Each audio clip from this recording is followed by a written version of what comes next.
Michael Carter's mornings always began before the sun had fully stretched across the sleepy town. By 5:30, he was already in the hallways of Lincoln Elementary, mop in hand, bucket rolling along the floor beside him. The echo of his footsteps and the faint squeak of rubber soles against the polished tile were his companions in those early hours. To most, being a school janitor might have felt like a dead end, a job that carried more pity than pride, but for Michael, it was survival. He wasn't chasing prestige or wealth anymore, just security for his daughter, Emma. At 7 years old, she was the light that pulled him through every dark day, her wide grin and messy pigtails a constant reminder that life, no matter how heavy, still had beauty tucked into it.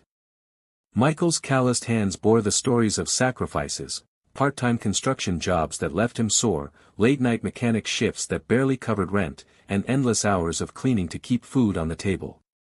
Every classroom he scrubbed and trash can he emptied carried its own set of whispers. Parents glanced his way during school events with sympathetic eyes, and teachers sometimes lowered their voices when he passed, as though his presence was a reminder of roads not taken.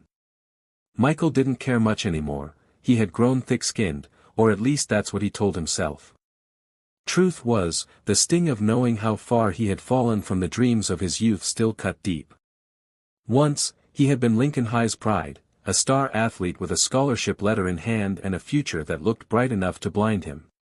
He had a girl back then too, Rachel Adams, who believed in him with every beat of her heart. Together, they had planned a future that never came. His father's sudden death had forced him to trade stadium lights for hard labor, and one sacrifice became another until his dreams faded completely. Rachel had gone off to college, chasing her ambitions, and Michael had stayed, bound by responsibilities he could not run from. Still, there was no regret when he looked at Emma. She was his anchor, his reason for rising each day even when exhaustion weighed down every limb. That morning, as he finished sweeping the gym, Emma skipped in, her little backpack bouncing. She ran to him, arms thrown around his waist, and proudly showed him a drawing she had made. "It's us, Daddy," she said with a toothy grin, pointing at two stick figures holding hands under a big yellow sun. Michael knelt, his eyes softening as he kissed the top of her head. No award, no scholarship, no grand achievement could compare to the warmth of that moment. For him, being just the janitor didn't matter, he was Emma's hero. What Michael didn't know, however, was that the quiet rhythm of his life was about to shatter. Whispers were already spreading in the staff lounge. The school was getting a new principal, someone with a reputation for excellence and ambition. To Michael, it was nothing more than background noise, until the day he looked up from his mop and saw a face he thought he'd lost forever. The buzz of anticipation filled Lincoln Elementary like static in the air, a restless energy that Michael couldn't ignore even as he went about his duties. Teachers whispered in corners, parents gathered in small clusters outside, and students were unusually restless, their chatter tinged with curiosity. The announcement had spread quickly, the school's new principal was arriving today, and everyone seemed eager to make a good impression. For Michael, it was just another day with extra chairs to set up and microphones to test. He dragged metal folding chairs across the polished gym floor, the scrape echoing as he arranged them into neat rows, sweat already dampening the back of his faded shirt. He didn't care much about new administrators, principals came and went, each with their promises to change the world, but none of them ever noticed the man with the mop. At least, that's what he thought. When the gym doors creaked open, he glanced up, expecting a teacher or maybe one of the PDA volunteers, but instead, his breath caught in his chest. Striding confidently toward the stage was Rachel Adams. For a split second, Michael thought his mind was playing tricks on him, summoning ghosts from a past he had worked so hard to bury.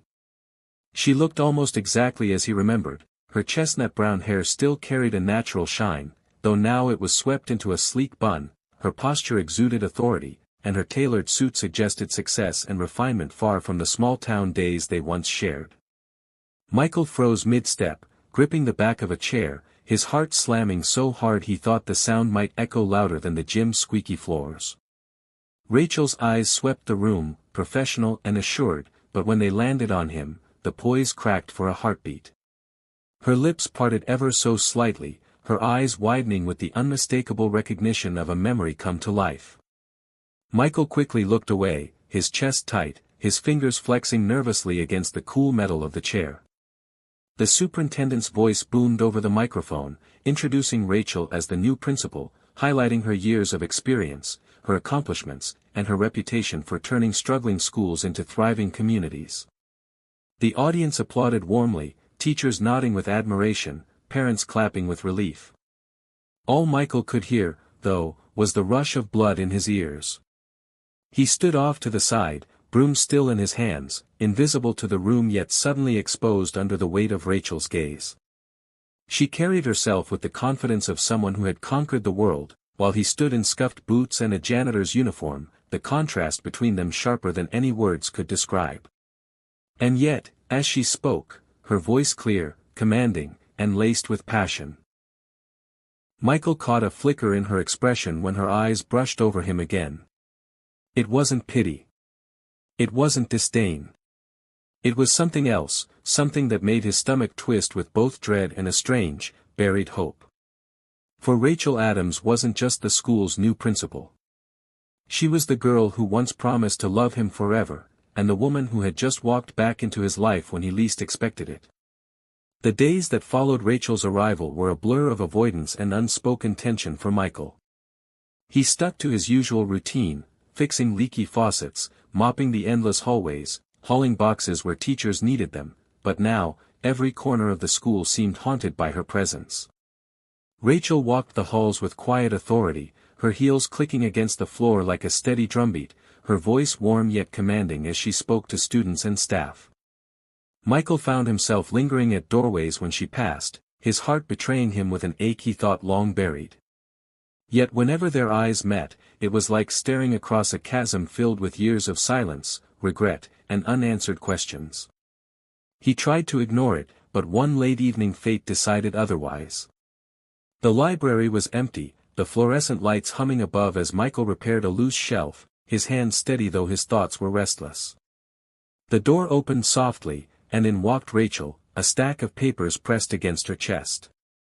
For a moment, neither spoke, the silence thick and almost suffocating. Finally, her voice, quieter than he remembered, broke through. "I didn't expect to find you here." Michael didn't look up at first, his jaw tightening.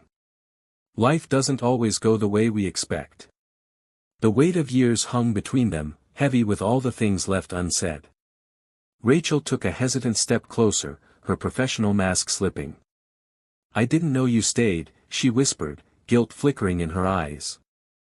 Michael finally met her gaze, his expression guarded. "I didn't have much of a choice. My dad died, the scholarship was gone, and someone had to hold things together. Running away wasn't an option for me." The sharpness of his words cut, but beneath them lay the pain of sacrifice, of dreams shattered too soon.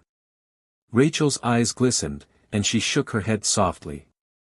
"I never wanted to leave you, Michael. I thought you'd come after me." He almost laughed, but the sound came out bitter. "With what, Rachel? Empty pockets and a broken family?" Silence stretched again, until the sudden sound of small footsteps pattered in. Emma burst into the room, holding up a colorful drawing with pride. "Daddy!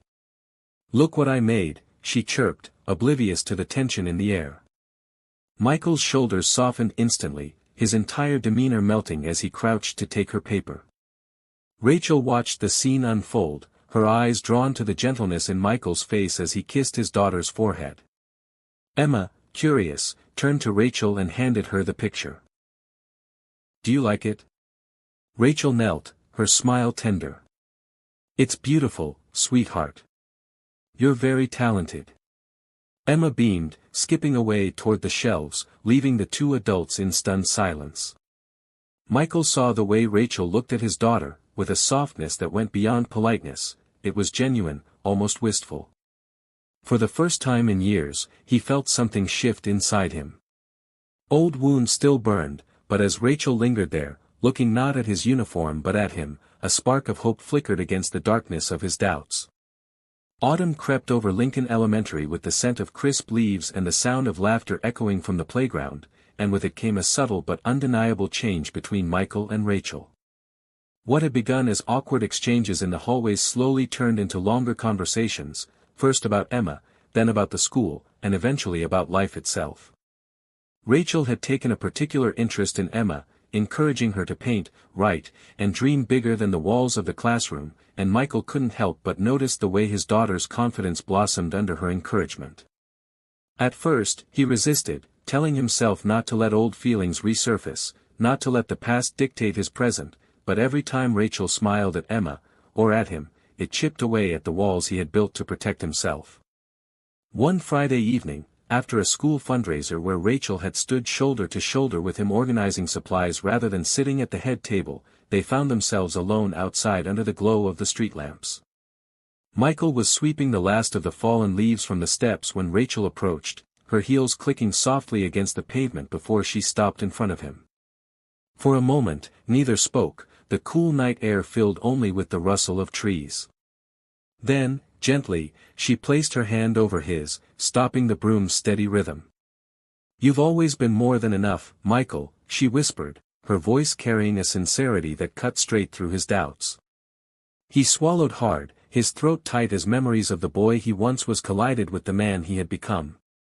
"I'm just a janitor now," he said quietly, the words slipping out before he could stop them. But Rachel shook her head firmly, her eyes never leaving his.